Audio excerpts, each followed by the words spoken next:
The following program is a Nighthawk Network presentation.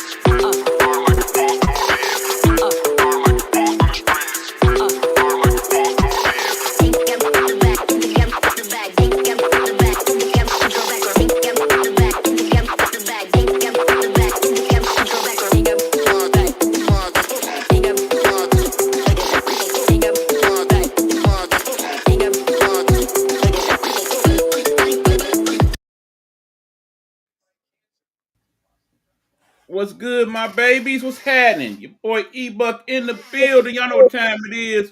It's Wednesday. We talking sports. This is the Guru Sports Session, and we about to get it in. Of course, can't get it in. This ain't the right type of show. Wouldn't be the same energy without my mans.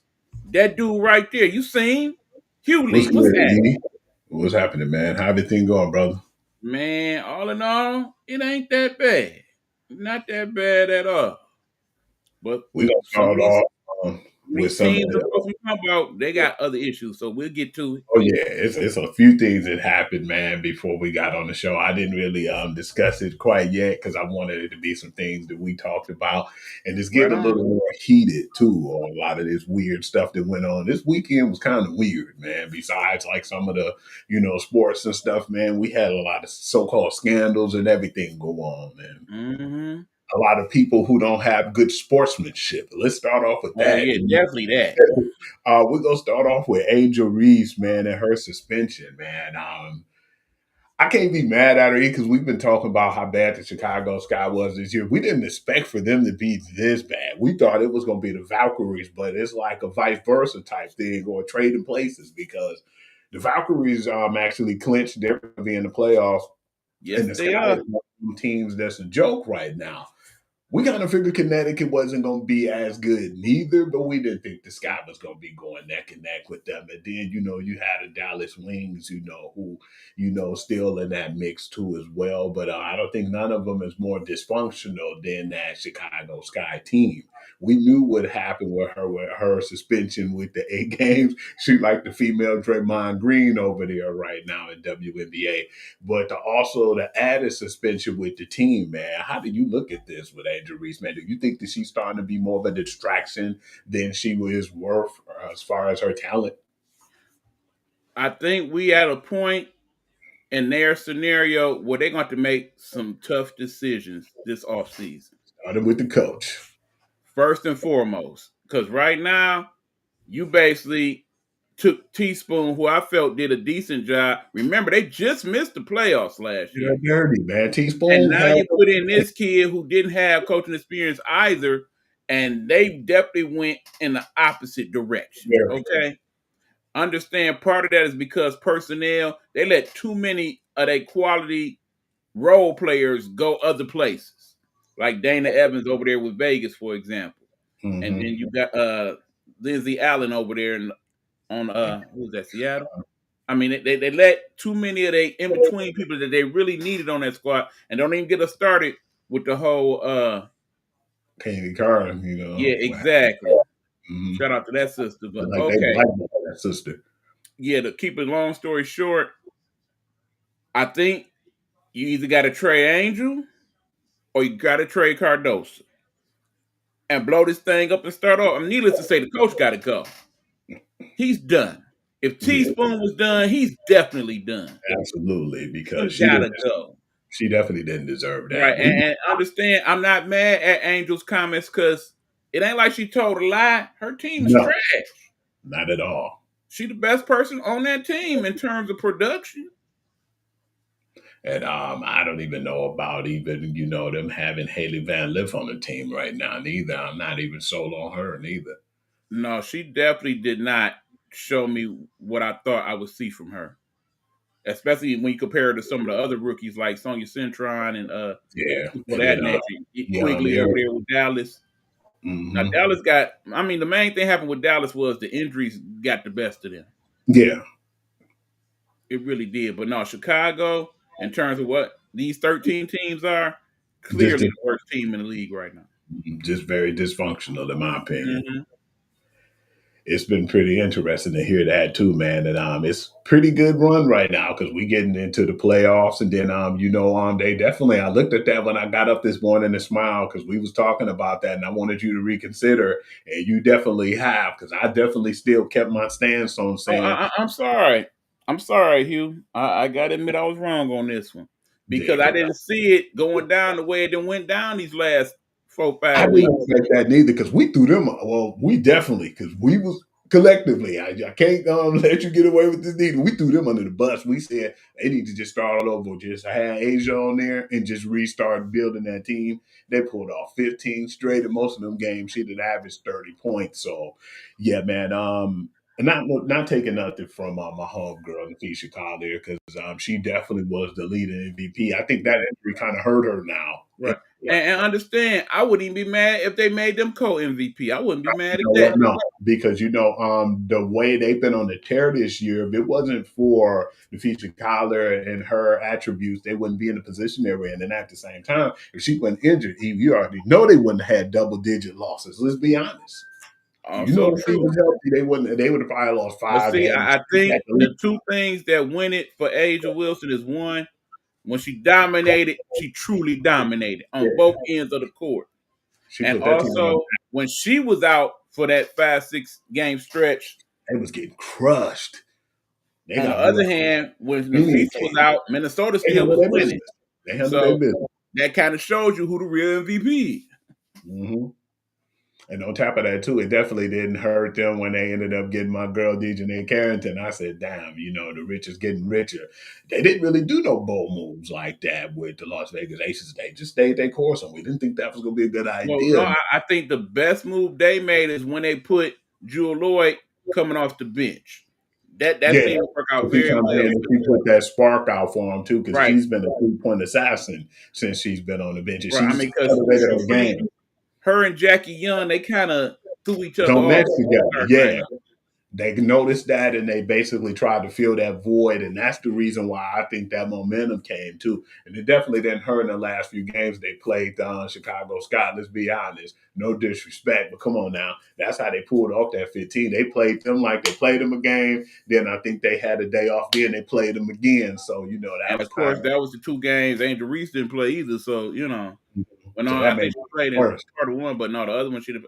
Needless to say, yeah, not only would I get Asia Wilson the MVP at this point, but I also got to give Becky Hammond Coach of the Year also.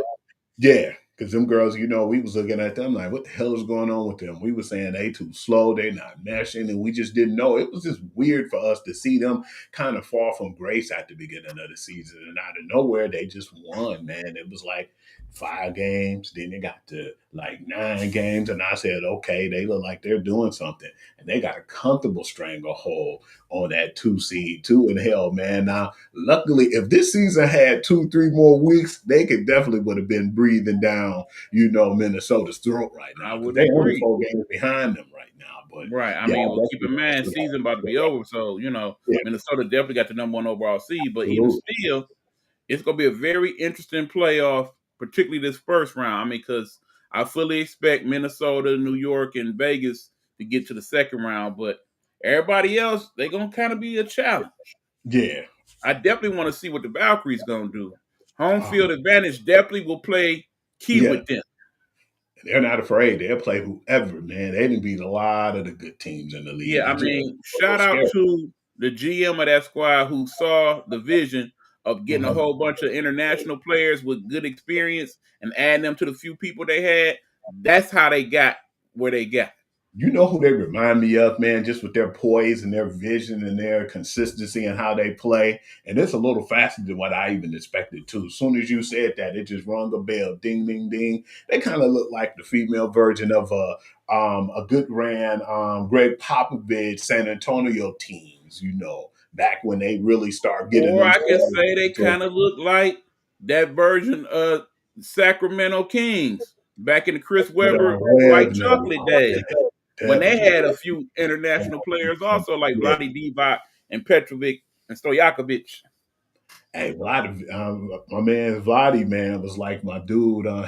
He kind of got to the point where I think he got that flavor when he was on LA, man. He started to have the little fancy razzle dazzle passes. But with him and C Webb and White Chocolate, man, that was just a sight to see, man. Them was some Oh good yeah. old basketball days back in those days, E.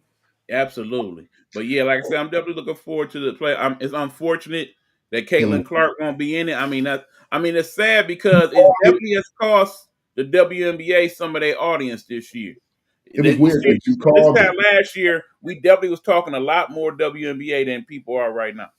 But what was weird about it, you said you it's serious than what we think, and I don't think she's coming back this year. It wasn't even 2 hours later before when we got Yeah, off. that Oh, very that's when day.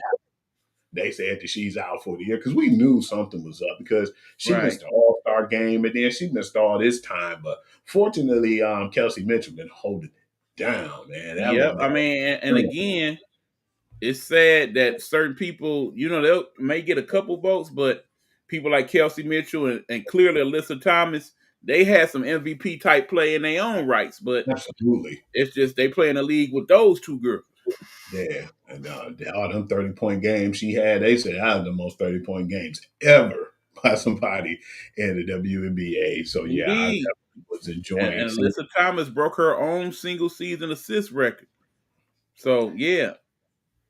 It's been a pretty good year, man. It's just like you said, I think that's the way the Fisher Collier and Aja Wilson's been playing is gonna kind of overshadow a lot, unfortunately. And it ain't to the point where we not recognizing it, but I mean, it's just obvious. Right. And it's unfortunate, like I said, imagine what Paige would have looked like on a good team. Because Oh, she despite that, went she to still somewhere. played very well. I mean, she clearly is rookie of the year. It's not even a contest. Hey, just think about if she went to the Valkyrie, like we thought she was gonna go. Yeah, like she wanted to. Hmm. Because that's going to be the interesting thing next year, depending on who they draft. Because, if they end up with the number one pick again, as crazy as that would be, you put her with Lauren Betts and a healthy Arika Mumbawale and some of those bits and pieces they got over there, it could get very nice over there. That's all they need. I know my homeboy Ruben been Perhaps she gets her praying. best friend to play with in the backcourt. Oh yeah, you never know. Hey, we already called that one too, man. I mean, it was obvious, but we ain't gonna get Yeah, into all yeah, that. that's a whole nother story. I'm glad they happy together and can finally beat them to the fullest. E, did you hear about the Unrivaled about to add 2 more teams? Yes, and they Yeah, should. I thought that was actually cool, but then Did you that also hear, Hugh, that Unrivaled League is going to increase the pay this year? absolutely. So they gonna have to get them some money, man. I don't know, man. I think some of them girls gonna be like, the hell with y'all trying to keep us out that league, man. Because until they pay them women more, they're gonna definitely try to get that money in Unrivaled. You have to be a fool not to. Why they giving And, it right now? and I really hope that Caitlin reconsiders and actually plays the Unrivaled this year. She should Really be healthy by the end, so I'm sure they will definitely hold a spot for her. she needs the reps. E, let's be honest. She could use them reps right now. Absolutely. And Man, like I said, the 3-on-3 game, it fits perfect to how she plays. So it only makes sense to want her to play. I just want to see the bracket, man, because do they even have a bracket together yet for the playoffs for the women's yet? I do believe so. I'll look that up while you go on to the next subject. All right, man. Oh, this is something to me you talked about. I sent it to you, but I don't think you wanted to sit up and watch that whole hour and 20 minutes. I was just intrigued with what happened, E. And so I watched the whole thing. And most times, man, me watching something like that, man, if it gives you good evidence and it critique and breaks down everything like they should, I'm definitely fully buying in, and I was interested. Big ups to Pablo Torre for introducing that and the way he conducted it. Man, he was precise with everything. He even had somebody who had like ownership experience on the show with him too to break down certain things of what happened and what was going on with this company, the Aspirations Company, that's going on right now. That Steve Ballmer was definitely involved in, man, and that's how I think they lured Kawhi Leonard. Speaking of, that's what we're going to talk about right now. The KL2, when he was signing up for them, the $28 million to this company called Aspirations, I think that was part of that deal when he came over to the Clippers because we thought for sure that he was going to go over to the Los Angeles Lakers. And when that deal didn't go about, I'm thinking like, well, who can match the Lakers in the money that they have available right now? Because they have beaucoup money in that free agency. And remember, LeBron took a pay cut to try to get people to play with them. And then that's when Uncle Dennis came in. They think that Uncle Dennis was the one who was like, we're going to go to the highest bidder. Not only Steve Ballmer paid them, I think it was like a 3-year, $130 million deal. But on top of that, around the same time when that escalated, don't you know, around that same time in October, that's when that deal happened, man, with aspirations on the $28 million overall, $40 million for this dude just not really to do anything. He liked a few comments on Twitter or on like Facebook or some crap like that. And the company, man, cheated a lot of people too. Everybody know that it was a fraud, but they said that they were planting trees and they was more of an environmental company. I know that the Red Sox had something to do with them with their grass, and the Green Monster, but for the most part, it was like they built that Intuit building, man, that they just made over there in LA, his own stadium with millions of billions of dollars. And they got the aspirations, company to back them on that too. But do you think that that's a loophole or that was just something that he did as a front to give Kawhi Leonard that money? And do you really have much interest or even care about all that? I really think this is much ado about nothing. This is billionaires being mad at other billionaires that got less money. And Here's that's the what thing, people. I mean, we could go back to the early days of baseball and whatnot. They found ways to get Babe Ruth extra money back in the day. It wasn't just his salary that was paying Babe Ruth. He had endorsement deals and whatnot. Could go to certain places and eat for free. They set up all type of little stuff. Like they've been doing this for as long as I can remember with certain people. It just so happens that certain owners got more capital, more money than others. Did you know, good people, Steve Ballmer is the richest owner in the NBA? Okay, so it Six only makes sense that certain people gonna feel some type of way that he able to work out things that they are not able to on their end. Okay, so I think that's what this really boils down to. I don't give a damn about what extra money Kawhi got, because in the end, he the real MVP. He the winner, because he ain't earned all that. Because he spent more time rehabbing than on the court. So if Steve Ballmer willing to pay him that, however, if he would have gave it to him out of his damn pocket, I wouldn't have gave a damn. Okay? I mean, shady, sleight of hand type stuff. Come on, man. That's why we got NIL deals now. Because people was tired of it going on behind the scenes. They just brought it all to the forefront. These kids been getting paid. They just get paid more and for real now. But did you see when they had him on ESPN, Steve Ballmer, and he was like, y'all looking at it like I did something wrong. I didn't con them. They conned me. And then like, nobody ain't con your ass, man. All that money you making. This is It don't matter. Ain't nothing going to happen. I think that Adam Silver might look into it, but then it's going to remind me of Worst other case scenario, what? They fine him some money? or find them some picks or Yeah, something we're like going to that. fine And you they're going to move $3 on. million. Now, understand, that would corrupt us to the fullest. But to Steve Ballmer, you said how much? Here you He go. one of the 6 richest men in the world. And he in that bracket. So I He got mean, that that being type of said, stuff. man, I think that I definitely felt the same way you was when I looked at it. I was 10 minutes into looking at the Pablo Torres investment or investigation. And Yeah, I said, well, yeah, man, I just think that they're jealous. And he said it too. He was like, I think it's a lot of people who are billionaires who can't match that Steve Ballmer money and who that's what it are is. I'm to it. And telling you, that's that's what it is. trying to force their hands to make a salary cap, but then the NBA won't be as good with the damn salary. They have a salary cap, but you can't cap them. You can't I mean, make them. all these people have salary caps to a degree, but in Uh-huh. the same token, how you gonna tell a billionaire what to do with his money? Pretty much. That's what it all boiled down to. Because I Because you know, promise you, it's probably players that get stipends and other stuff from the owner or whatnot. that I was mean, just their it happens. It's been happening. mm-hmm. You're gonna look out for your peoples one way or the other. It's nothing to me. Did you hear about Okay, that hold crazy? on, Hugh. Okay. Back to our thoughts on the playoff. Okay, of course, the playoff this year for the WNBA is as follows. You start out the first round with the best out of three. Okay. Right now, we don't know who exactly is who because we still got 1 or 2 games left, and it's so close between 3 and 8. It all depends on who win these last. I mean, even right now, Vegas is number 2, but guess what? Atlanta right there with them at 29 and 14. Absolutely. Surprise, surprise. And Phoenix ain't that far behind them at 27 and 16. So depending on who win or whatnot, that'll show who is where. But like I said, first round, best of 3. Second round, which will be the semifinals, that's gonna be best of 5. And now for the first time in WNBA history, we're gonna have a best of 7 series for the finals. That's gonna be pretty. I'm intrigued with that too. I like it because Right. I think that it could have went any way if they had the Lynx in New York, the Liberty playing in a mindset of like a 7-game series. That would have definitely determined more.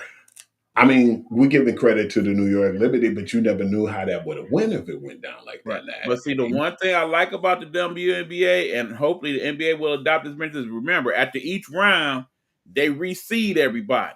So the team with the best record that's left, they the number 1 seed now, and so on and so forth.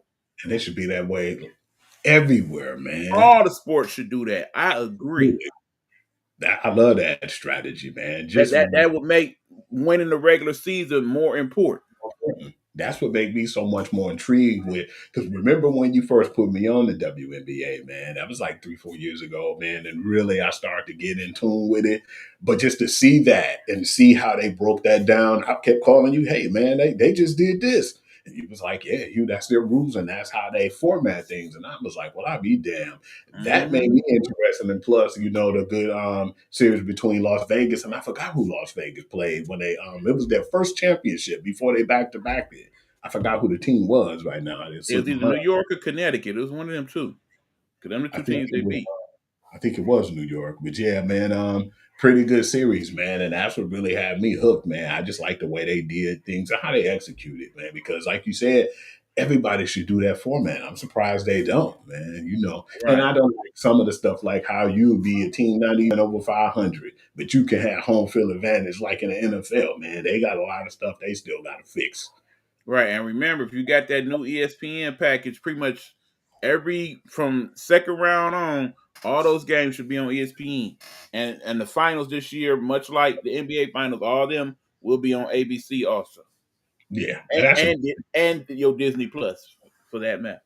at least they start to have it back on Channel 7, man. They got to do a better job of advertising and putting it on local TV again. And we've definitely discussed that. Just don't do it on Christmas and, holidays or, things of that nature. Do it when, I think that at least, like we said, at least if it's your local team, they should have a specific channel to watch from, man. I believe that'll help boost ratings.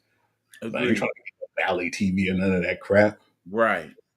Did you hear some strange stuff came out in baseball, man? It's just gonna be something brief I'm talking about because it's about our Detroit Tigers, man.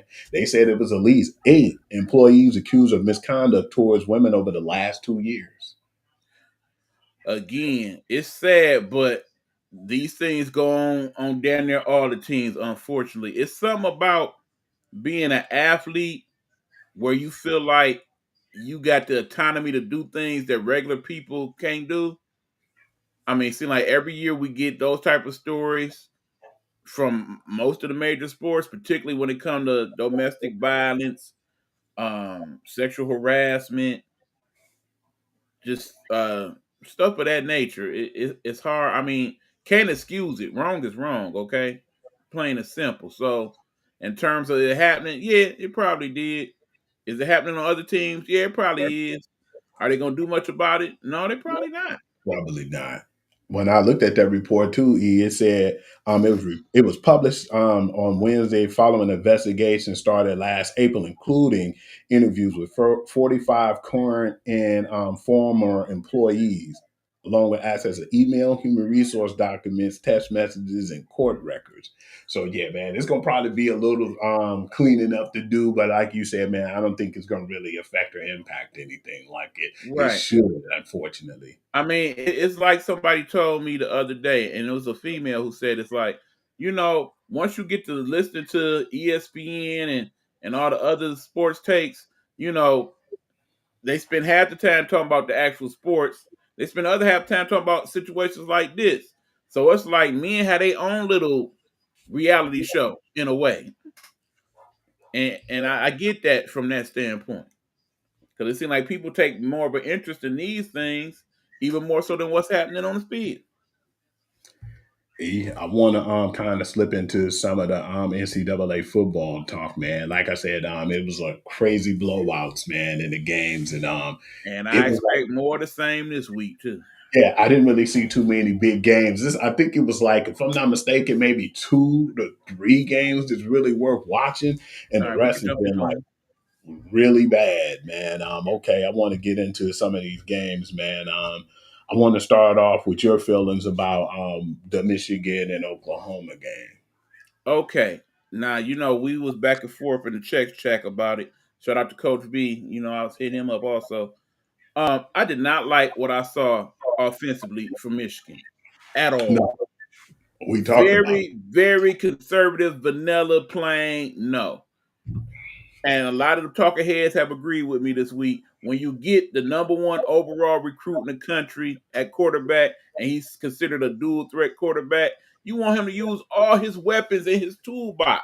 You did Absolutely. not set him up to win in that regard. Mm, Plus, I think we've exposed the fact that Michigan does not have a lot to work with on the outside in terms of receivers. absolutely. We was And talking I about think, that. and one of the talking heads, shout out to Colin Cowherd, who said, yeah, part of the problem is how do you get the big money receivers to come to Michigan when as a receiver, you probably not gonna get the ball much because you know how Michigan's offense is. They running the Uh, ball, they throwing it to the tight end. So as a receiver, you probably ain't gonna get it much. So even though you got a quarterback that can get it to you, you still got to convince that kid, yeah, we're gonna throw the ball to you so you can get seen and get your NFL on. I mean, granted, we didn't have several good wide receivers come out of Michigan, but in the same token, Michigan been still very learn first set in their offense. ways. Hmm. My whole thought process was if you got a kid like Underwood, you about to start doing things different. I didn't see that. And Oklahoma didn't see that. That's why they was very successful on defense stopping it. Yeah, it was like obvious, man. They seen what we seen and they was able to stop it. But yeah, just hopefully that they can now, since we got a big arm quarterback who's a dude threat. I'm hoping we can get those receivers, man. And I believe if we can do that, that'll definitely settle some of the score, man, because he definitely needed weapons to pass it to. And then that safety blanket as far as a tight end or, trying to give it to the running back, man, that's definitely something they got to fix and put in more plays for this man rather than having those simple plays that they Right. have now. I mean, we playing Central this week. We know Central ain't on our level in terms of talent and whatnot. We got This to is open up that practice. playbook and, Yeah, and this see is what we got. practice. We got to use this as a preseason game that it is Pretty and much. work out some things. So when we play Nebraska the following week, we got some fun. He woke up with the upset with South Florida and Florida, man. How did you feel about that? Florida is not good this year. Period. We actually called the one game, man. Which game was that? Do you remember? I knew this was going to be close, even though it was a ranked team against the unranked team. That You talking about Iowa the State Iowa State? game, Yeah. Mm-hmm. it was really good. It was really It actually defensive was a good minded. game. That probably was one of the better games of the weekend. I would agree. I like Rocco Beck, man. But I mean, because you got to remember, in the end, you throw all the usual stuff out the window when it's a big rivalry game like that. They and come that's ready to play. is very disciplined, and that's what people don't realize. I knew that was going to be one because you was asking me, "Do you think it was any games worth really watching this weekend?" What I tell you, nope.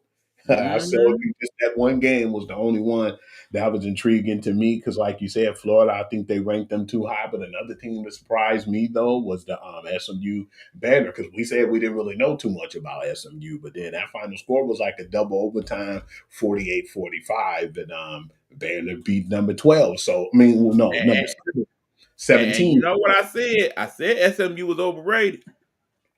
It's gonna be a lot of switching, man. Like now, I want to see what the Mm-hmm. AP goes now, man. You know, Now, meanwhile, I wonder what Grambling was thinking about on the way uh, home. we said they was gonna get their butt whooped, man. They built the But ass that boy, did they. we And because when Ohio State saw them, they laughed and they said, "Man, these dudes look like a high school team," and they took offense to that Grambling. But then they showed them y'all look like a high school team. it looked like that team down south was playing Madden on rookie mode and just showed It, out. it got ugly, man. You I know think what? the water boy came in the third quarter. You know what was another game that almost went on upset alert? Was that Ole Miss Kentucky game, man. You know Hey, I'm gonna say this that one probably was several times this year. The and that was a SEC hit rivalry different, game. bruh. Yeah, Say that what you definitely will. was I a mean, I rivalry. understand they ain't won the last two national championships, but in the end, SEC still the best conference in college football from Yeah, one to the bottom. as far as their rankings and how stacked they are. Yeah, granted, like I said, it's more SEC teams in the top 25 this week than any other conference, but the higher ranked teams are the ones in the Big Ten. Hey, we about to go ahead Now, and we about to start into the NFL. If you want, man, we could take that quick break right quick and then start jumping into some of the things that happen in there. all right, we're gonna take that quick commercial break, y'all. This is the Guru Sports Session. Your boy E Buck with the man himself, the Guru. When we come back, we talking some of that good old NFL football. Definitely was some better performance in the NFL this weekend in the college. So we'll have Yeah, much more to talk about on that. that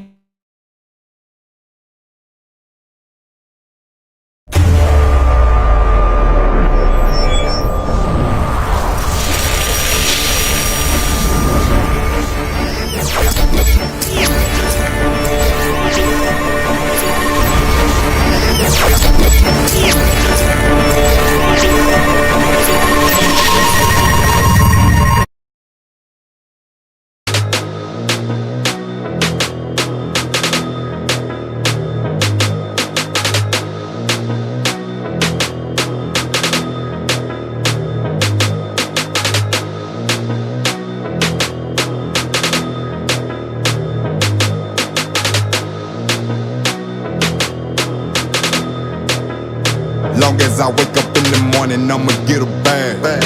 Get a bag, yeah, I'ma get a bag. Long as I wake up in the morning, I'ma get a bag. Get a bag, yeah, I'ma get a bag. Long as I wake up in the morning, I'ma get a bag.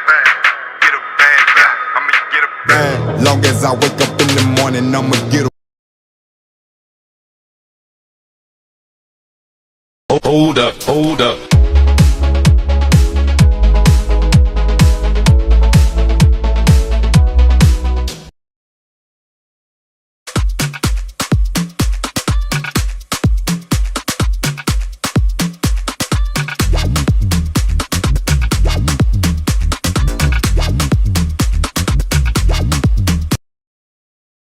If you're building your dream from scratch, mic in one hand, hustle in the other, this one's for you. Road to Stardom Network and Nighthawk Network present a podcast for the indie by the indie, all genres, all grinds. From hip-hop to metal, jazz to trap, we're breaking boundaries. And it's not just artists.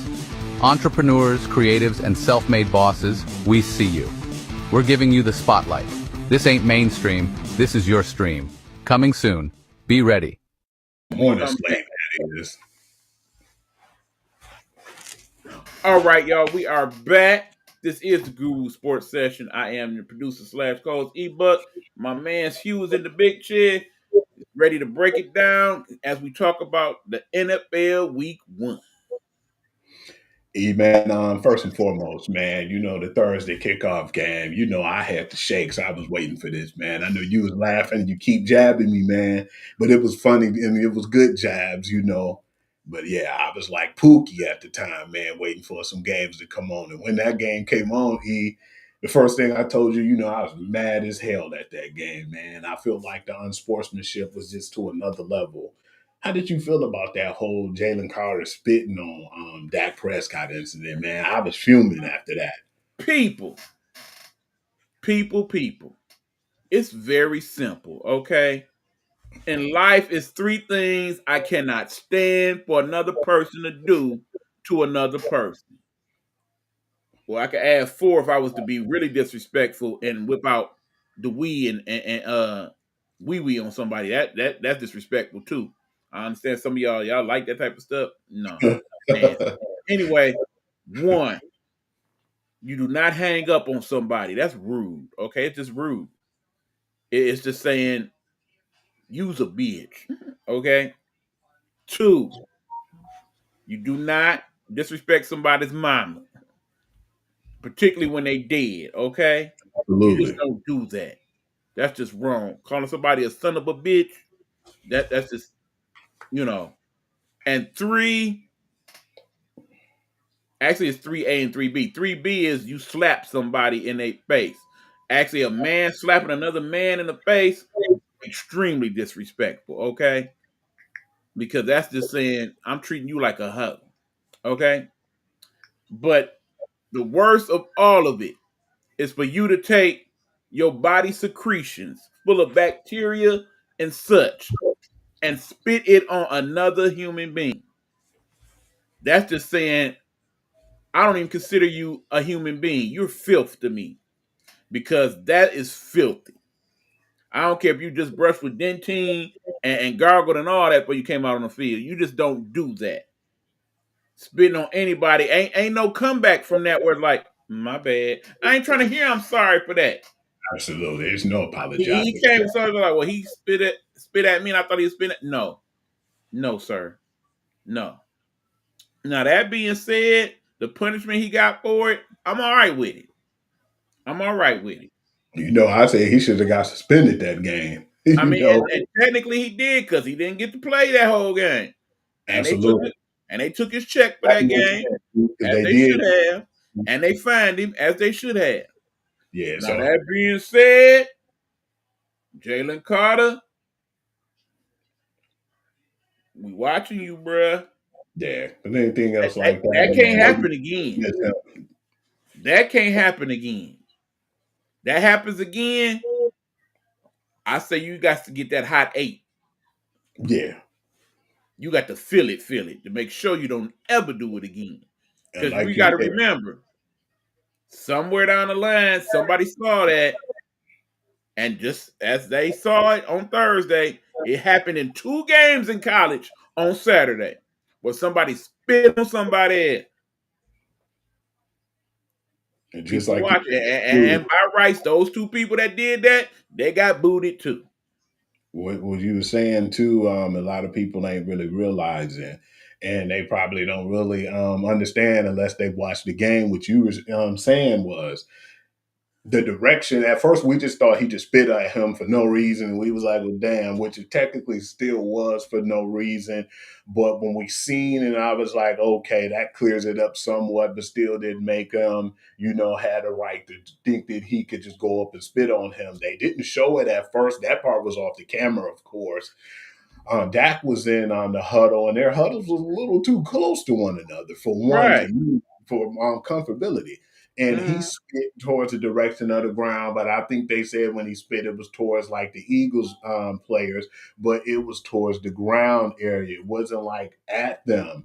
So I think that that's when Jalen Carter took exception to it. But then to spit on a man on like, dude, it was damn near in his face. I mean, you got to understand, it'd be different if Jalen Carter never had any issue with everybody prior to this. But that man had issues in the past with folks. Remember, he had issues before, like as far as the draft, like Yes. because of that accident to kill Right. someone, But So I'm telling you now, you see that dude right there, Hugh Lee, I love that nigga like he was my own little brother. that came out my mama's goo-goo. But I promise you on everything I love, if he purposely ever spit on me, I would never deal with him not one more day in life ever again. That's just how disrespectful I feel that is. Knowing you would never do that, Hugh, for the record. But I'm just saying. I don't That's think the I had ultimate disrespect. I wouldn't do that to anybody, man. Nor would I. 'Cause Nor I would just I. don't feel like that's characteristic. That just shows that you don't have any character or class to do that to Right. anybody, and that's That why. just show that you devalue somebody's humanity when you do that. Because like I said, the things that are in people's saliva, because I mean, literally, if somebody spit in your mouth based on what might be going on in their body, they could kill you with their saliva. They literally could. And it's It's just crazy too. extra wrong. And the crazy part about it was a humbling piece of pie for the Philadelphia Eagles. They didn't have no damn pass rush after that. So then they had to go and get Zadarius Smith because we know that pass rush ain't like how it used to be. So yeah, man, I'm not saying that they won't get better. But they lost a few people in the interior who was coming after Patrick Mahomes in the Super Bowl after the Super Bowl. You know, when you a Super Bowl champion, everybody wants you. So yeah, man, I still feel like I didn't think about either. He didn't play that whole game, so suspending him for another game would have been unnecessary. Yeah. But yeah, man, and then the $57,000, man, that's like Because like I chump said, change. they fined him. He apologized. Blah, I mean, the bottom line is, okay, we gonna forgive you, but we ain't gonna forget. Don't do it again. And we're gonna talk about another thing too, E, that we before we even really get into the games and have something that you talked to me about. And I wanted to talk about it too, but I'm glad you beat me to it and said, yeah, Hugh, we should get this together because when I did see the Lions game, man, it was just like they were doing a lot of wild stuff. It was chirping and stuff back and forth, but they were uncharacteristic with some of the things they was doing. And that brings me to the subject you already know, E, man. Did the Lions paid Jamison Williams too soon, man? Did you believe? Yes, yes, because even us as fans kind of had some issue with a few of the things we've seen him do in this last couple of years. Is he a great talent? Absolutely, one of the fastest kids in the NFL. All of that, but also he a little braggadocious. He a Mm-hmm. little chirpy. He a little too. Do I want to go there? I guess I will. Yeah, he a little too hood in the game at times. You know what I'm saying? Understand, football is a violent sport, and you got to have a certain amount of machismo to play it at a high level sometimes. But that being said, it also requires some great discipline, and we don't always get that from J-Mo. We don't. So now you done paid him early, which I understand the thought process. Let's pay him now before he had this breakout season. We're going to owe him another 20, 30 mil extra. I get it. But in the same token, you gave him all that guaranteed money. So if this starts to be an issue, and now you look at it like, yeah, maybe we should go ahead and cut him loose. You still got to pay him, boy.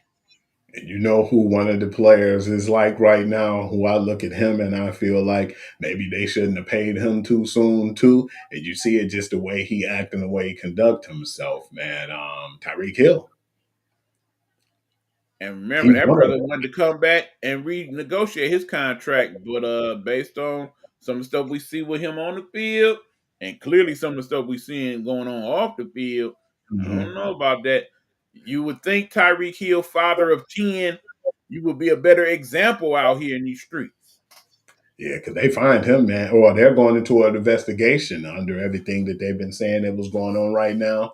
And at the same time, too, man, I've been hearing rumors about that team. They said if Mike McDaniels or Mick Jenkins or whatever they want to call him, if that team don't get it together, man, they were talking about firing the GM, letting go of him, and of course letting go of Tua Tagovailoa as well and starting all over because they felt like with that game, it was a lot of stuff that happened, man, that they didn't like what they seen. But we're going to get off into that right now too, E, man.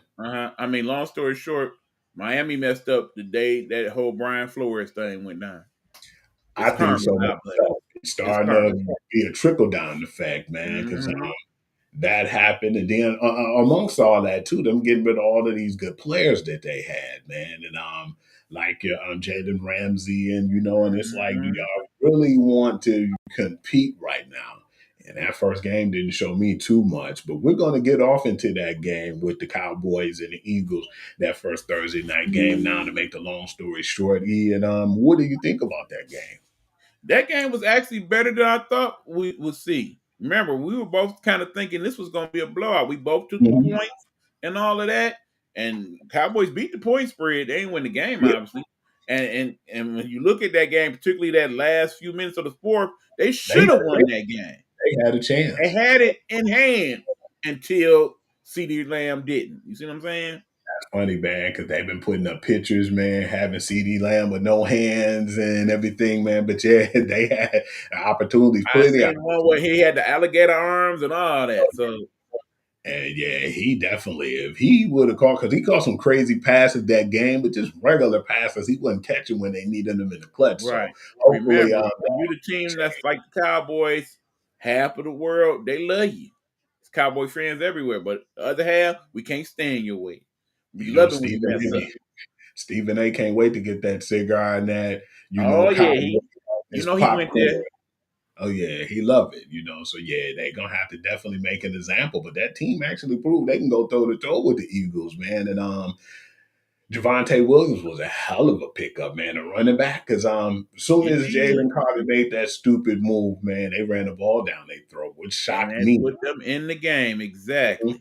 But you But can't really again, blame that's Dak an on that easy game. shot because got to give a little credit to the head coach, the guy that we didn't think was going to be a good head coach. So far, so good. Schottenheimer, yeah, Schottenheimer's kid, he doing the thing. they did actually pretty good too, man. And it was a disciplined bunch. One thing right now hurt them though. If you ain't here yet, Deron Bland about to be out for maybe a couple of weeks or so now, man. So they Mm-hmm. keep that injury bug themselves. That's a cornerback they could use right now. Indeed, That final score was 24-20, and like you said, we definitely ain't beat that spread. I think I had them as maybe a 2 touchdown favorite or something like you that. did, you did. Then the But second no, like game, I said, I understood you coming from with that. we both thought they was gonna get demolished, but yeah, it basically definitely didn't materialize that way. And on the same time, at the same time, it is a rivalry game in the same division. The San Paulo game was Sao Paulo. I'm sorry, that was a really good game, man. And what I liked about it was the advertisement, man. When we talked about it,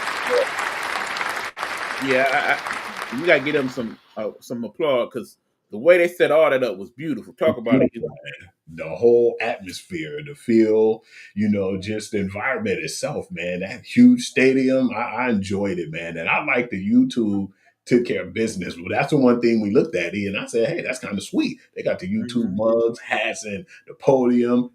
They need to start putting more games on just regular YouTube, man. And that's why we feel like NFL is king. That sucker didn't buffer not once on my end, and it was just a really good game, and I enjoyed it, man. Surprising enough to me, we both picked Kansas City, but we kind of figured when Xavier Worthy got took out, and I was like, damn, like, what's up, man? It was like friendly fire, unfortunately, but I think that Kelsey is kind of beating herself up after that, but after that, that just threw their whole game plan off. And Justin Herbert, you got to give him credit where credit is due, man. But the person I'm surprised about, though, is Quentin Johnston, man. We knew he was a beast in TCU, but he didn't do nothing the first 2 years in the league. And man, that dude really stepped his game up. It seemed like all he really needed was a coach that believed and loved him, and Harbaugh definitely does because he got firsthand view of what that dude was like when Michigan played TCU. And that dude played incredible. If it wasn't for them, if it wasn't for him, they wouldn't have won, man, that game. Indeed, He is what my man CD Lamb should have been, man. And that's what's surprising about it. That final score was right. like 27-21. Kansas City still had a chance, but I still feel like with the injury to Xavier Worthy and Hollywood Brown still trying to get his feet under him, man, And of that's course, what Rasheed Rice being out with the suspension, yeah, all that play came yeah, into play. there's a lot that played in it, man. But then, people ain't really, kicking them in the face right now after one game. The Nah, world is not coming to an end on like a nuclear war or no, anything like that with them. But, we about to move on and we'll get to that. Um, The Chargers and Saints game, man. That one wasn't really that bad, but the Saints are not really that good. But did you hear Mm-mm. what happened too, E? You probably don't know why the game was kind of close like it was. And I'm gonna tell you if you didn't know, man. They said that your man's Kyler Murray woke up, man, with like excruciating diarrhea. Yeah, he was And he didn't think that he was going to be able to right.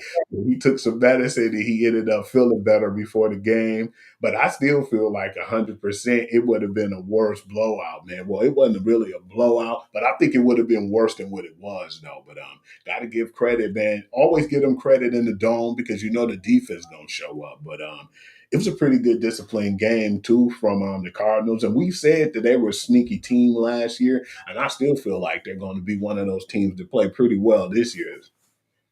Yeah, I mean the Saints. It's still gonna be a long season for them. Sorry, Long season. Spencer Rattler. I just ain't never really been completely impressed with him, even back in his days at Oklahoma. I just, Mhm. he went to South Carolina. He did all right when he was there, but he never really was somebody I thought was going to go to the NFL and be great by any stretch.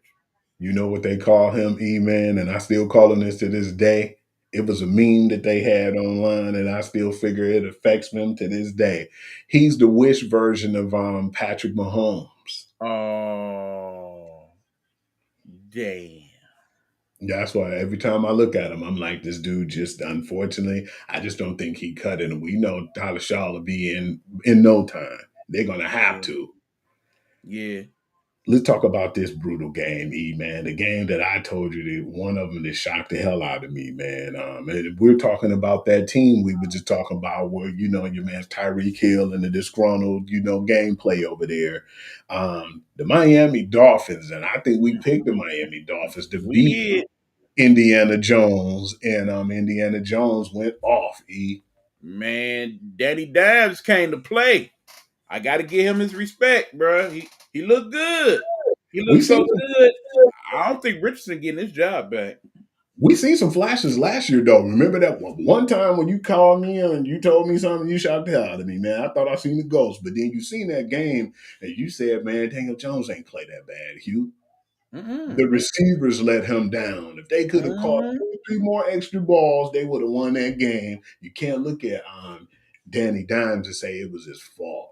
Yeah, a few times that team let him down on some of them games. A lot of it had to do with him, but I still feel like at this point, man, to give him the keys to the Colts and him taking over Right, like because that. remember, when he was over there with the Giants, they didn't have no good offensive line for him. Oh, The Colts do have a good offensive line. they had one of the top 5, man. And They got then a you good got some. running game for him. So, Come on now. And then I do like Michael Pittman, man. A lot of people sleep on him, man. He low key really good receiver who's underestimated, man. yeah, quality receiver. I get that. But yeah, that team, man, wasn't bad, man. And you seen Yeah. that whole situation with Miami, man. That 33-8 victory spoke volumes. And now, what did I tell you, It, man? If it, you don't it it remember, really don't E, tell the whole story. Miami was never really in that game at all. And and I Tua was looked bad. that's what I was saying. Remember when I told you, man, He I looked think it's time for us to bad. pull the plug on Tua, man. Because he threw passes, like 2 passes to guys right there. It was like the linebackers was right there, and he threw the ball straight to him. And I'm like, well, damn, what are you looking at? And then, yeah, Tyreek Hill was upset, man. But at the Of same course. time, you understand why he was upset. Oh Because yeah. 2 of them play like that, man. I think they definitely said this year, and on that report that I was talking to you about earlier, they said they're going to give them 6 games, and if they don't improve within that time frame, the GM, they said that Mike McDaniels and Tua is going to be gone. So yeah, man, And I'm then I ready would to see imagine around that time, remember that's also about around the trade deadline. I'm pretty sure at that point Tyreek Hill will be crying and bitching that they will probably easily grant his wish and get him up out of there. I definitely think so. It's about time for them to just let him go. And then that's what people didn't really understand too. Big ups to Andy Reid because he handled it accordingly. A lot of people didn't know that he was doing all that bickering too over there in Kansas City. And they're like, hey, you figure you can find somewhere that wants you, man, and take you on, because we ain't going to pay you that type of money the way you've been acting. Go get it. And ever Right. since then, he ain't been successful. And the Chiefs continue to be the Chiefs. Right. 3 Super Bowls later. Did we really need you? Obviously not. This is the game right here. It's like a kick in the groin. And I gotta fess up to it right now. Big up to Geno Smith for one, and I didn't think the Raiders was gonna play this discipline for the first part either. But the Raiders versus the New England Patriots, man, they double teamed my man Stephon Diggs, and they had no answer. What's the one dude named Kevon Booty? Man, Coleman, you talking about Ken Coleman? no, it was another dude, the Booty guy over there. Oh, okay, I know what you're talking about. Yeah, I said, man, well, they hella don't bad. have It's all any. the same. I told you before, Hugh. You kind of felt like New England was gonna be decent. Not with that offense, bro. That offense is garbage. Straight basura. Yeah, You know, they and then defense played okay, but no, that yeah, offense, it ain't happening. they were mad at Trevon Henderson, man, and I said that definitely wasn't his fault, man. They play like crap, No, all that because money they spent, again, man. not only is the offense bad, the offensive coordinator didn't call a good game either. No, you got to blame a lot of that on Josh McDaniels too, who returned to New England with him, man. So Mm-hmm. yeah, that was just a whole, really bad show, man. Like I said, it's gonna be a long year for y'all. I'm starting to see that myself, even though it was game one. But if y'all play like that, I don't see anything coming out of that, man. No, y'all can't. I mean, because the Raiders show signs of life, but they ain't about to be lighting up the world by any stretch. You got Which to was do one that of my with them. favorite. Which was one of my favorite games that I told you about in the morning, man. And it was a guy who hunted us for years, and then I felt like he didn't really get a chance where he was, and now he's on the new team with one of our coordinators. And damn, did Justin Fields shine? That was a really good game between them and the Steelers. It was like a tug of war, man. One team had a lead, the other team would take over, but the Steelers actually were down for a second at the beginning, and it was like just punched them in the mouth. I was surprised how that offense was clicking like they were, and then all of a sudden, when Aaron Rodgers got it back on, Aaron Rodgers got on. Man, that dude had like 244 yards through the air, but he had 4 touchdowns. Man, would you impressed with Aaron what he did? It look like Aaron still got a little bit of that magic dust left in him, bruh. Agree. Like again, I still expect Pittsburgh to win more than lose, but based on what Mhm. I saw, yeah, it look like Tomlin gonna do it again.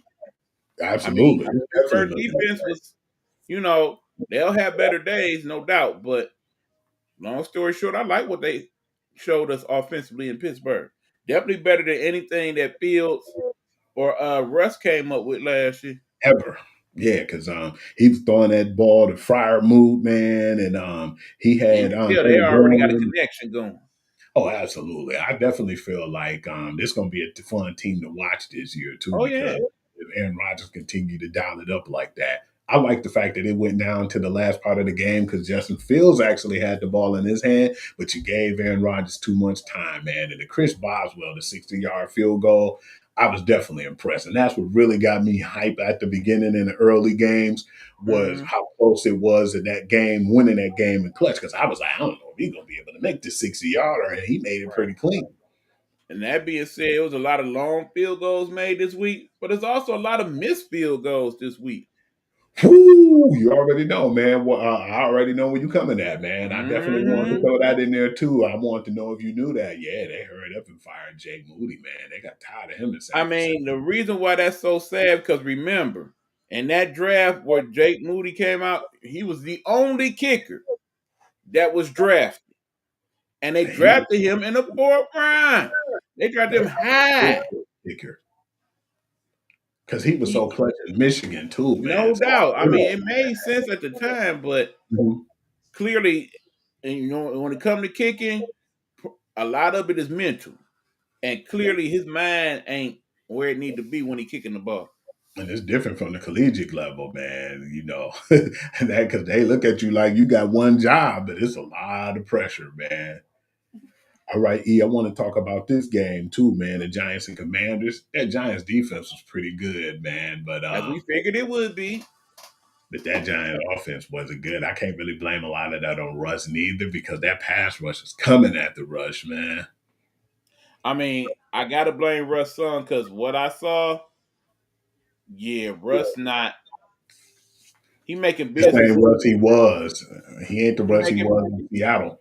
he playing more like I'm Sierra's husband and I got kids, then he playing like I'm a football player and I'm here to win. You know what I'm Yeah, saying? It's like he already got one foot on his way out the door. I'd be very surprised if after this year Russ plays any more football.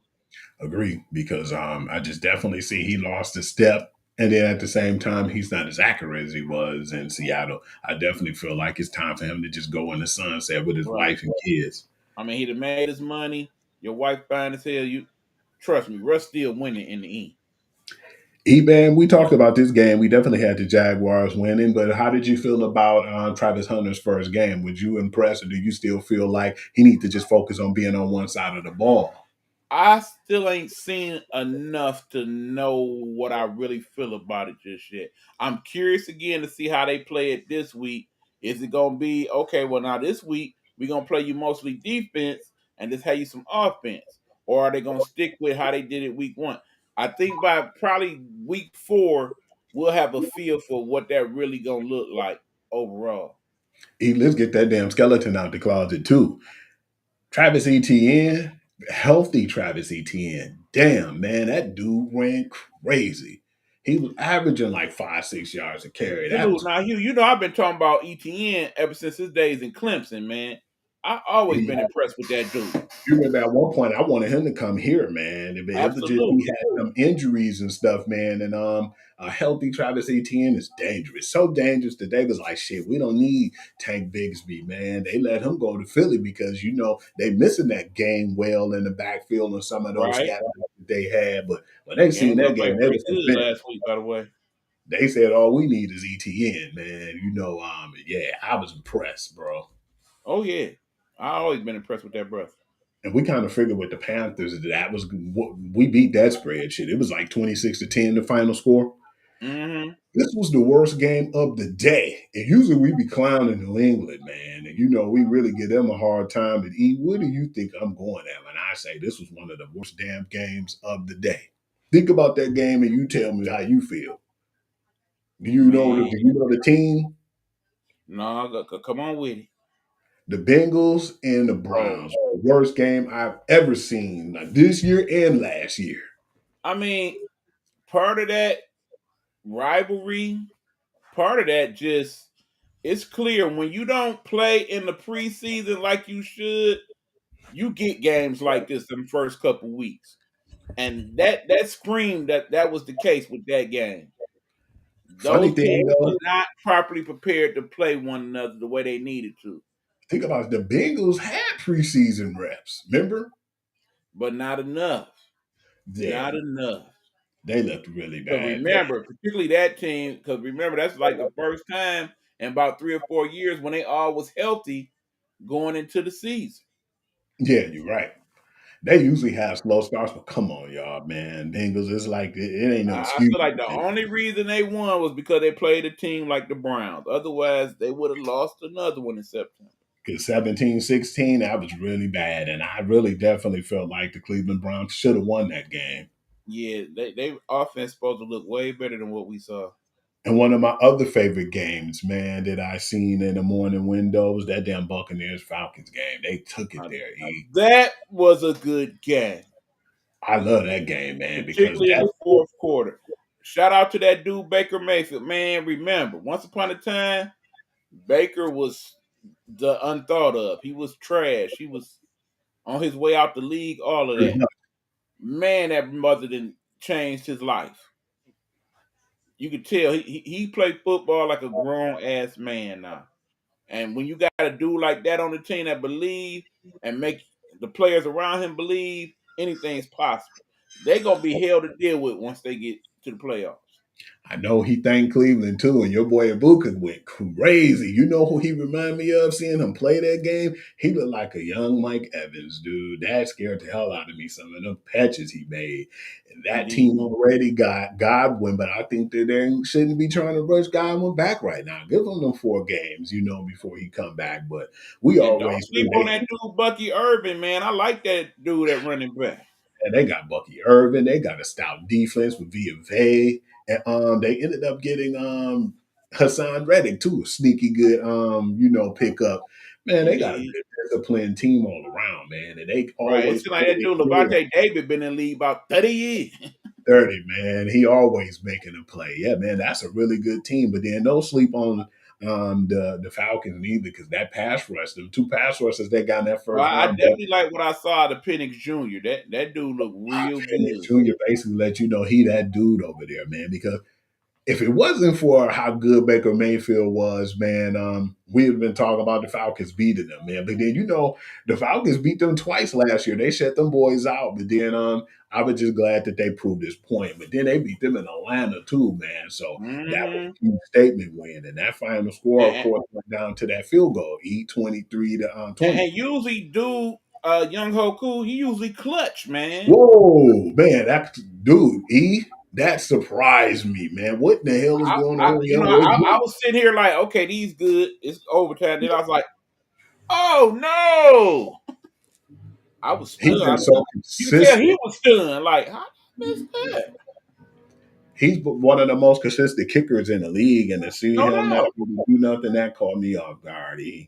And then we got to talk about the bad window of games too, man. The The 4 o'clock not games. the 4 o'clock games Yeah, was the worst, man. I definitely kind of yeah. took a little snack break, and it just wasn't really appealing to me. The Seattle game, I definitely was disappointed with them and Sam Darnold, because I thought they should have played better. I think that I said Sam looked like he did in that Lions game last year. It's like he ain't got over it. they He's gave still him that seeing money, ghosts.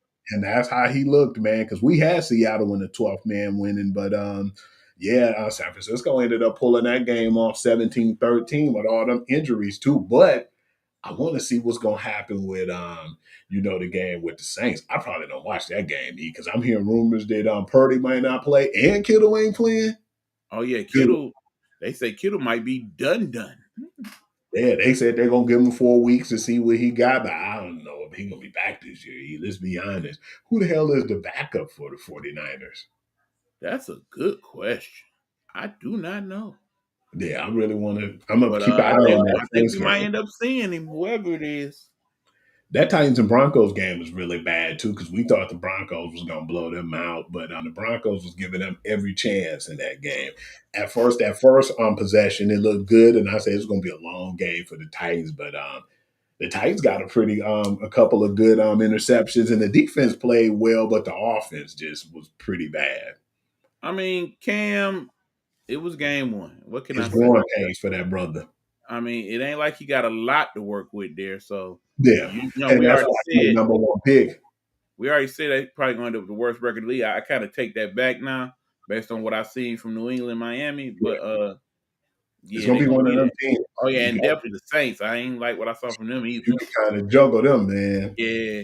Let's pull this bandage off or this scab off right quick. The Lions and Packers game.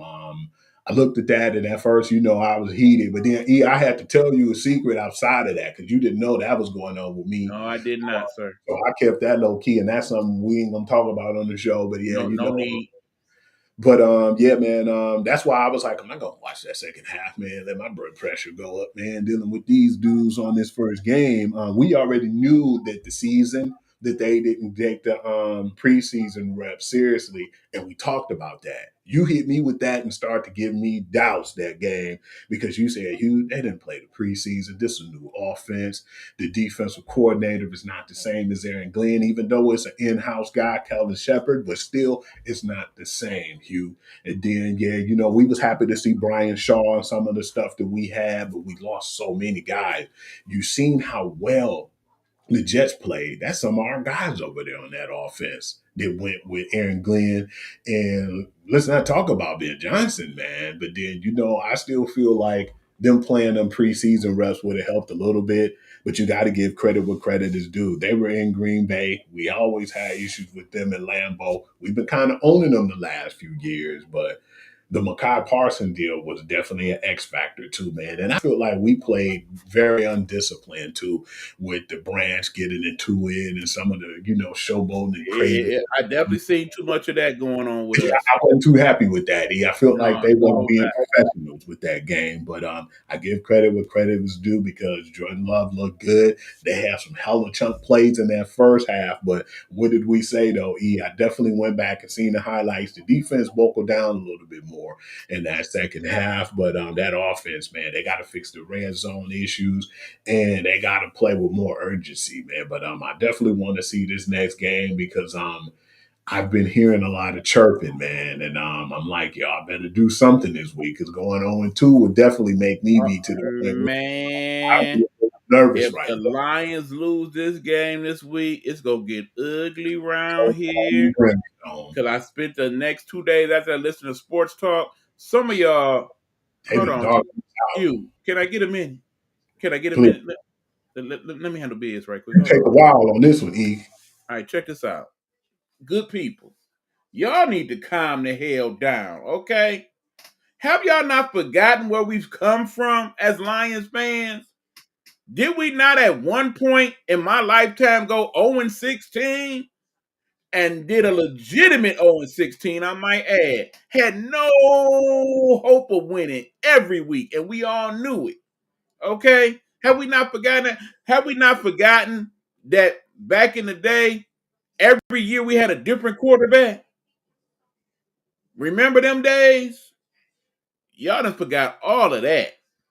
We good now, but we not good enough for you because I understand some of y'all want to get to that Super Bowl real bad because we ain't never been. I get it. But damn, we not about to go 15-2 every year, y'all. It ain't happening. We got a new offensive coordinator, new defensive coordinator, 3 new people on the offensive line. I mean, we got to have some realistics, okay? After one game, y'all don't. Yeah, we got to get rid of them. I'm sick of this crap. Dan Gamble, look, they went for it on 4th down 2 times and made it once. I mean, relax. That's league average.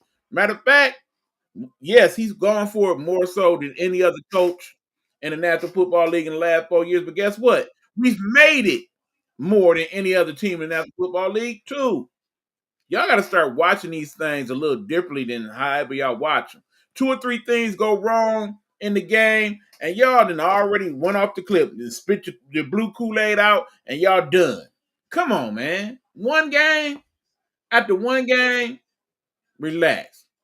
This Lions team still gonna make the playoffs. This Lions team still gonna win at least 10 games, okay? Unless other things happen along the way that I don't know about at the moment. Because Lord knows, you might feel some way about Jared Goff, but if that dude get hurt, it's over. It's over. But anyway, beyond the realm of that, I just need y'all to calm the hell down. To quote the great A.A. Rod, relax. All right, Hugh, you back on. That's why I feel like in this situation, I said at first, like I don't know if you knew about this man or not, but I definitely wasn't tripping out like I thought it was the end of the world. I felt like one thing I looked at though that I was kind of upset with. I was like, man, I wish that we had, either got Darius Smith or got someone, that actually helped with that pass rush because it And wasn't there. again, I know everybody tripping on that too. I mean, again, one, everybody don't have 2 or 3 pass rushers. It's only a few select teams got that. 2, it's week 1. Y'all do realize we got all these other weeks. We got the trade deadline. Who knows who might develop over. I mean, we eventually get some other folks back. Calm down, y'all. I'm just saying. Definitely hoping we see some glimpses of what they believe in Marcus Davenport because I've never did, but I hope we see glimpses this year because that'll help, man. I'm saying at least 5 or 6 sacks on his side would definitely be good enough for me. But at the same time, like you said, man, I don't think we're gonna win this. Like we're not gonna go 15-2 again, but I think this team can I go. mean, bottom line, I'm not sitting here expecting us to win the Super Bowl. I'm gonna be straight up with you, and if that No, make me a bad Lions fan, then so be it. But I'd be my thing surprised if is, they win I'm this just year. happy that when I talk to people from other places, and they be like, "You from Detroit, huh? You a Lions fan?" And I could be like, "Yeah, I'm a Lions fan," with my chest, Because back in the day, it used to be like, you a Lions fan? Yeah, I am. Scrub. Say what you Because will. They ain't calling us no scrubs.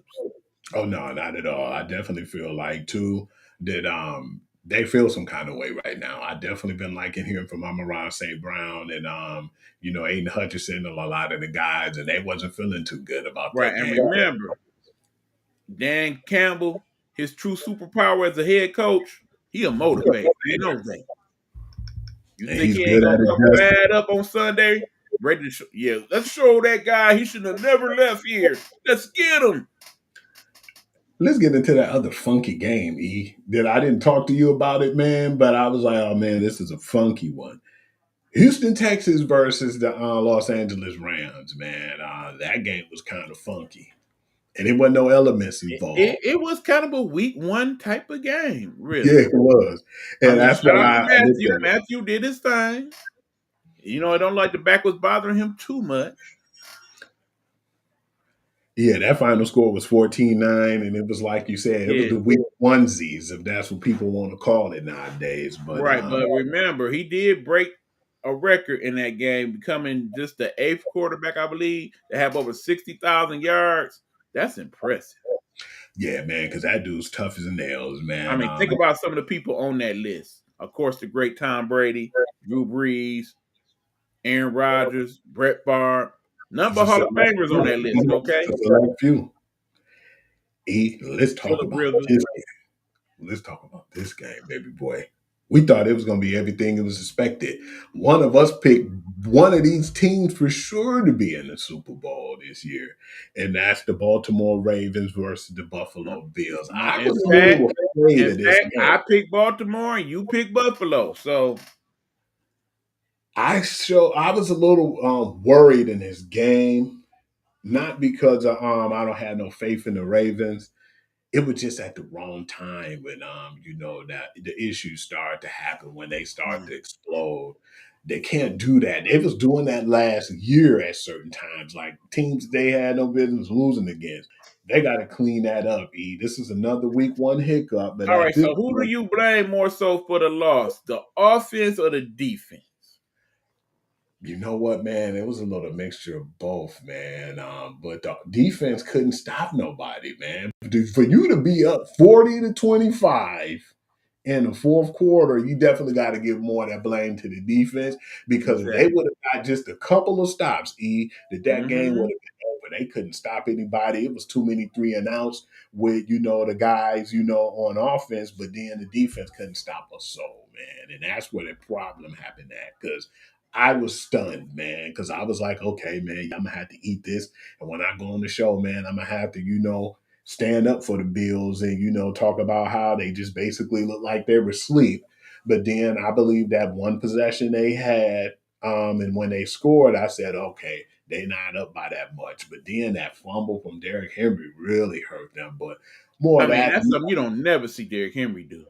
but you got to credit a lot of that to Ed Oliver too. He was looking like glimpses of Aaron Donald, man, and that's what they were I trying to remember compare that's him what we to. repaired him to. Yeah. And damn, he's been really like explosive. He's been like a hard force to deal with the last 2 years. He really been stepping up and taking that actual identity now, man. And Oliver disrupted a lot of plays on defense in that game. But yeah, man. As much as I love the Ravens, man, regardless, they got to clean that up, man. Because remember last year, man, like they lost to the Browns and they lost to teams they had no business losing to. So yeah, they got to get that adjustment in the fourth quarter and closing games out. But all in all, it was still a really good game, and it's I funny mean, too. they definitely look like two teams that's definitely making the playoffs. I will They'll say. definitely be back fighting each other again this season, I believe, Mhm. in the playoffs. But And that remember, will be must see TV if they end up playing each other again. I didn't know my boy Claude was telling me this, and I wasn't aware of Matt Prater wasn't in the league. He was like, "Yeah, alcohol and gambling got to him, Hugh." So he on the couch somewhere, and then for him to come off the couch and then to kick these field goals, the Bills was like, "We found our guy, man," because he kicked that in clutch too, man. He I mean, hasn't well, been. we very familiar with Matt Prater Oh, around these parts, so I mean, I'm not surprised with that at all. That dude he always had a leg. It just he also absolutely. had the demons that he was dealing with. Yeah, and I think that he trying to get that situated right now, man. Because he remind me of what was that old school dude name that played for the Falcons and the Saints? Something Anderson. Yeah, the He Eternal was Morton Anderson. Boy, Anderson, that dude, damn, he was clutch, man. He's starting to have me reminded of him back in the day, man. But yeah, that was one of the better games, man. That'll probably be one of the games of the year. So I just want the Ravens to keep their And, heads and- up. and I think I kind of said I would be surprised if it was that. Because remember, it reminded me very much of that first game last year between Kansas City and Baltimore when they played last year. Let's get to it, E, because we about to do you want to do the college predictions too, along with the NFL? Okay, well, before you do that, we still got one more game to talk I about. was just about to say that. I definitely got to talk about that one. This Monday night game was the one, I had to brag about, just a little bit. We know JJ McCarthy gonna have his growing pains, but I said, man, he have a good enough defense, and if he could just do average at best, that this team would be dangerous. Because you seen how damn dangerous that defense is, man. That defense is ferocious. At the beginning, they had their hiccups, like we said. This is week one. But you got to give credit where credit is due. This team was down 17-3, and we was looking, and I was kind of heartbroken, like nauseated, because I said, man, Big Johnson got Caleb Williams acting crazy, and he was going off at first. So, yeah, I didn't like what I seen at first. But then just to see J.J. McCarthy go through that and had the perseverance to bring that team back and to win at the last minute. At one point, they were up 10. And I thought, man, maybe they're going to try to put it on the cruise control. But yeah, that was a really good game because the Bears defense is not that bad and the offense Not looked at pretty all. good until DJ Moore got hurt. I'm worried about that dude after that hit, E. But Yeah, yeah, he man, got hit a word. a pretty good game. That final score was 27-24. And yeah, like we said, we know JJ McCarthy gonna have his growing pains, and we know that it's gonna be like you said, eat some fruit growing pains with Caleb, and Caleb Williams being in this new offense because he still gotta learn it. But yeah, all in all, that was a hell of a game, man, and I enjoyed it. Give some credit where credit is due, though. The head coach over there for Minnesota, McConnell, he is an Yeah, offensive guru in his own right. And he went move. into halftime and told JJ, look, you about to win this game for us, and I'm going to show you how. And exactly that's what happened. Shout out to JJ McCarthy, former Michigan national champion, who broke a record, becoming the first person in a first full start to have 3 touchdowns in the fourth quarter. That was impressive. You know what, too, E man? Sometimes you just gotta humble yourself, man. Speaking of, I already know if you know what I'm talking about. It was kind of like a showmanship, man. It was kind of funny when he did it, but they showed a picture of JJ McCarthy when he was a kid because, of course, he's from the Chicago area, Right? and he had on an Urlacher football jersey. So Caleb Williams came in, the arena with the Urlacher jersey. So I said, yeah, he trying to take a jab at him, a troll him, whatever. Mhm. Yeah, he ate that humble pie pretty fast, though, man. But Right. Now, see, if I was JJ, I just would have came in with some nail polish. because all in all, man, I still feel like you've seen a few hiccups in Chicago too. Like they're not all the way there yet. It's going to take a minute, but when they get that machine rolling, it's going to actually be pretty interesting to see. They, they, they definitely look like they will eventually be better than they was last year. But just all in all, our division definitely improved, man. And that Oh damn yeah. Viking defense is something I'm afraid of right now. Oh yeah. And I know that's part of why some of y'all tripping about the Lions too. But again, I say relax. Let's get into some of these college games in week 3. We can just roll right through them because it's going to be kind of like week 2. All right, Indiana. y'all know what time it is. It's prediction time. Y'all know how we do it. Shout out to Road and Coach. If y'all watching right now, yeah, go ahead and make your predictions. We'll pop them on the screen for you. Go ahead. Indiana State against number 22 Indiana. Come on now. Yeah, This me ain't too. Indiana. basketball. I got Indiana Indiana. win that. I got Indiana by 7.5. Easy. Okay, this was crazy too, E. But I'm gonna take these points. Central Michigan versus number 23 Michigan. I'm gonna take them 27.5 points. Man, if we don't whoop the stuffing out these boys Gotta take it at the out on them. crib too, come on now. You know I got blue all day. Sweet Jesus, E. Number 4 Oregon against Northwestern. We got Oregon, and I'm gonna I ain't take them seen 28. Northwestern play yet. I mean, I don't think it matters because usually Northwestern not so good. I'm gonna take them But 28 and a half. I might check that out because I need to see what Oregon look like. Should they be ranked this high? I mean, they winning. I got them winning, but I want to see what they looking like this year. Clemson versus Georgia Tech. I'm gonna go under on this one. I'm gonna give Clemson a 1.5 favor because Georgia Tech, I believe, could upset these guys. It'll probably be close, but I got Clemson. Okay. Number 13, Oklahoma versus Temple. I'm gonna go with Oklahoma, and I'm gonna take the 21 and a half. Based on what we saw that week, that should be an easy win for Oklahoma. Wisconsin versus number 19, Alabama. They got Alabama 20 and a half. I'm gonna go under They got Alabama by how much? 20 and a half. No, I can't see it. Not with No, what we done saw so far. not at all. I They'll got them beat under. Wisconsin. Wisconsin ain't that great, but yeah, not by that many points. But I got South, Bama. South Alabama versus Auburn. I'm gonna take Auburn with the 24 and a half I wish points. I would turn my TV on to that bush. I don't Villanova care who win that game. Villanova versus Penn State. I'm gonna go with Penn State, and I'm gonna take the. I'm making this up because they didn't have the actual point favor. I'm gonna go with 34 and a half.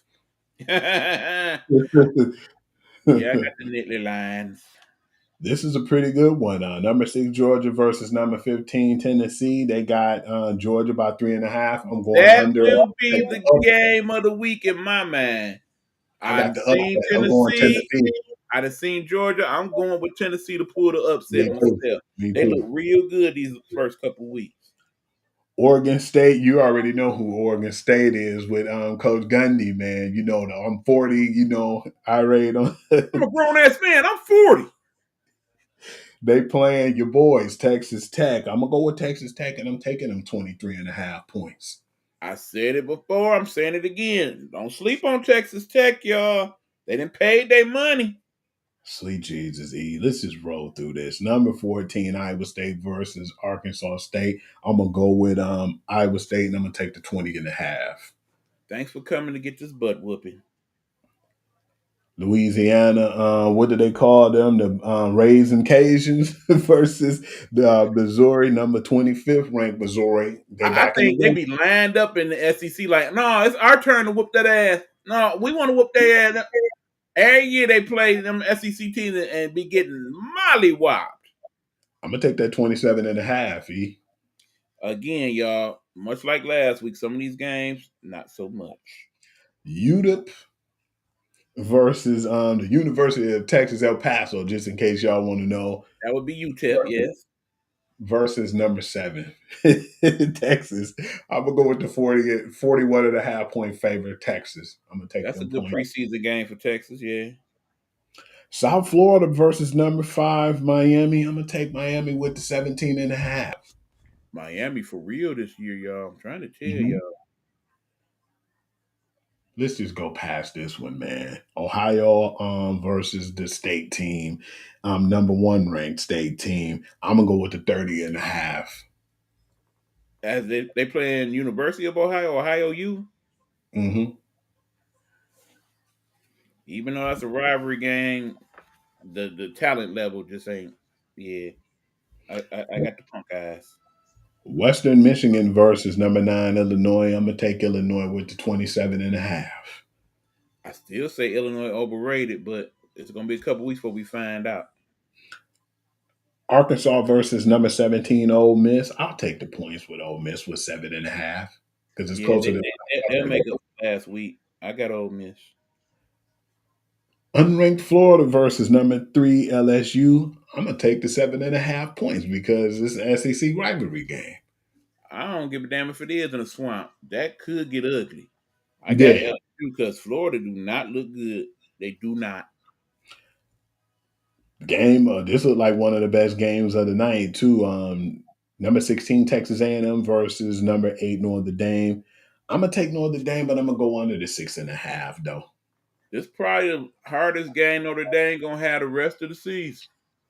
So if they mess around and win this one, look for them to get close to running the table after that. Check And this that one out. being said, I think they is gonna win that game. 2-0 Vanderbilt versus 2-0 number 11 ranked South Carolina.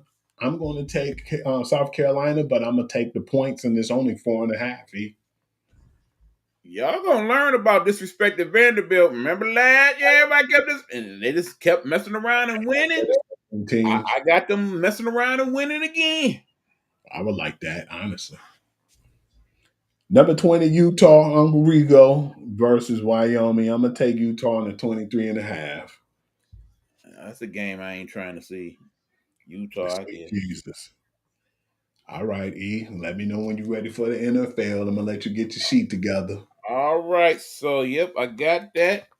Let's get it on, y'all. Now, keep in mind, last week we made out pretty good, all in all, Hugh. Yeah, we did. You got a few wrong, I a few wrong, and we kind of evened out. So we broke about even last week, but we definitely won more than we lost. Okay, this Thursday night game, E. They ain't disappointing with this one, brother. The Washington Commanders at the Green Bay Packers. I'm going to take the Washington Commanders in this one, and I'll take the 3.5 points. I'm taking the Commanders for two reasons. One, it's going to be some good weather in Green Bay, which favors the other team. And two, because they played Sunday and now it's Thursday, even Yeah, though they still at home, that I'm turnover. going with the Commanders because you're not going to get away with what you did to Jared Goff with Jaden Daniels. Plus, that dude can scramble his ass off. You That's know my him. point. That's my point. And then Not we're to going to mention, I hit. think Scary Terry going to get off that game. Yeah, because it's about due. The Rams versus the Titans, I'm taking the points. Well, I'm going to go over, and I'm going to say 14.5, except for this 5.5, because they on crack saying 5.5. I got the Rams whooping up that can of whoop ass. The Jaguars versus the Bengals. I don't trust the Bengals. I'm going with the Jaguars, and I'm going to take 3.5 points from the It Bengals. is in the Natty, and it actually might rain Sunday in the Natty. I don't think that matters. I think I still gotta go Jags because I think that September thing is it's a thing, man. This is a slap in the face to me. This next one, the Cleveland Browns versus the Ravens. They only gave the Ravens 11.5 points. I think they're going to take it out on the Browns, and I'm going to give them 21.5 point favor. I wouldn't go that far. The reason why that point spread is the way it is because it's a rivalry game, Yeah, and and then that those hit a little defense is different. good. I Let me kind definitely of got the renege. Ravens winning, but I'm gonna Let stick me with the renege point and spread. take the 11.5, E. I'm going to protect myself on this. I'm going to renege, and I'm going to take the 11.5. And don't overdo it. I'm gonna stick with that 11.5. Yep. The Bills and the Jets. That's going to be a good ass game, E. But I'm going to go with Buffalo on the road, and now I'll go under that 6.5, like you said, because it's a rivalry game. See, it's in New York. I still gotta go with Buffalo. I mean, I wouldn't be surprised that game be a little closer than we think it Mm-hmm. might be. I definitely took that under too, E. Because that Jets See, defense ain't that bad. they just need to throw this damn game away, E. The New England Patriots versus the Dolphins. If I can just say I know or I don't want to pick, I'm not picking this game because I ain't watching it neither. Trash. I don't care who 40, any. I agree. Okay, if we got to pick somebody for the sake of the audience, I I'm go gonna with the go Miami. Dolphins. 49ers versus the Saints. I already got the 49ers, but it's going to be really low, man. I'm not taking the points. I'm going to go 1.5. I'm gonna tell you now, whatever the under is, take that bit. Take And it's the under. I'm gonna take under and go 1.5 with that one, E, because I mean, it's Purdy just the and angst is so bad. I gotta go. It don't even matter who end up being the quarterback for the Niners. I gotta take them. New York Giants versus the Dallas Cowboys. I'm gonna take the Cowboys, but I'm gonna go under the 5.5. Again, rivalry game, but it's Mm-hmm. in Dallas, so Jerry he gonna want them to show up and show out. I got them boys. The Bears and the Lions. I'm gonna go with the Lions, but I'm gonna go under the 6.5. Oh no, I'm taking the Lions and the points. They got to show out. They at the crib. It's gonna be real, real loud in there, but it's also gonna be a lot of Bears fans in that boy too, because they gonna spend that money for them expensive ass Lions tickets. you know what I do for a living, so I'm looking forward to Sunday myself for a couple reasons. Absolutely. But yeah, I got them lines. The Seahawks versus the Steelers. I'm gonna go with the Steelers, but I'm gonna go a little over on the points. They got them at 2.5. I'm gonna go with 5. Based on what we saw last week, I gotta go with the Steelers because they're gonna have something for your boy Don. The Broncos versus the Colts. I'm gonna actually go with the upset with this one. I'm going with the Colts at home. I'm gonna go with the Broncos, but that might be a game worth watching then. And that one, if I That might want be all right. to be safe, and I usually don't never be safe, I'm gonna take the 1.5 too on this one. Yeah, I'm gonna go with them Broncos. The Panthers and Cardinals, man. I'm gonna take the Cardinals and I'm gonna take the 6.5. Gotta go with the Cards. Panthers, they still ain't there yet. This is gonna be a good one. This is interesting. The Eagles versus the Chiefs. And they got Philly as a 1.5 point favorite on the road. Nah, I'm gonna take the points and I'm gonna go with the Chiefs on this one. I don't think they're gonna go on 2. Tay will be in the building, but it ain't gonna matter. I gotta go with them Eagles, man. Too many And injuries and suspensions on the other side. Sorry, fam. we have the football gods on this one. First game, second game, really not so much. But I still think it's gonna be 2 interesting games on Monday. First game, they got the Texans beating Buccaneers. They crazy as hell. I'm gonna go over in points, and I'm gonna take 6.5, and I'm gonna go Buccaneers on the I'm road. gonna go with the Bucks as well. I don't understand why they then switched it now and do the 2 games the second week as Except for the opposed to the first week when they was doing it. better with the first week to me, because I mean, come on now. Yeah. And And then then I you got really don't like the fact that in the end they both games end up being on at the same time. I don't like how that's set up like that. good thing is they're not gonna be this time. You got a Oh, 7 o'clock and you got a 10 o'clock game this time. okay. They finally learned their lesson. That's Yeah, good. that's a good thing. I was definitely excited about that. And Okay. the last game is the Chargers versus the Raiders. I don't think that game's gonna be as bad as people might think it is because I think the Raiders are a little better. But at the end of the day, I'm gonna take the Chargers and I'm gonna take the 3.5 point favorite. I got Harbaugh's boys. Hmm. You got anything else to add to that, E? Okay, well, a couple quick things, and we can be out. Yes, sir. Understand, y'all. I can't let the show pass without talking about the major event that this going on this weekend that enough people really ain't talking about. We about to get one of the better fights that we done seen in years this weekend when we get Canelo facing my Versus- man Bud Crawford. Why people ain't talking about that fight, Hugh? I'm really surprised, man, because they have been advertising it, and I've been seeing that fight. That's a super, super fight, man. Because It it's like is. I was surprised that they was actually gonna fight too, man. Because most times you never really get the good fights, and when you do, unfortunately, like we said, they're older. Those guys are both of them prime, man, and I really want to see this one, and I'm definitely dialed in on this one. Right. And remember, y'all ain't got to get the pay-per-view. All you need is the Netflix. It'll be on Netflix. So, most of everybody knows somebody with a Netflix account. If not, hit the store right quick, get you one of them little cards and get your Netflix on. But yeah, I'm looking forward to that fight. Me, myself, I say it goes the distance. And I got Bud winning by unanimous decision. Absolutely, I'm definitely gonna go with Bud, and then yeah, E man, you already know, man. We'll holler at people in the DMs, man, and just in case they want to do it that way, we'll get with y'all and we'll tell y'all a little more. Exactly. Okay, so we got that going. Then, of course, they set up the other fight that, yeah, I can understand why people ain't quite so excited about this one. Do we really want to see a 60-year-old Mike Tyson fight a 50-year-old Floyd Mayweather Jr.? Absolutely not. I didn't want to see him fighting a young dude that he fought not so long ago, and I was telling people I wasn't interested, and I was every bit so right. So yeah, I don't want to see that either.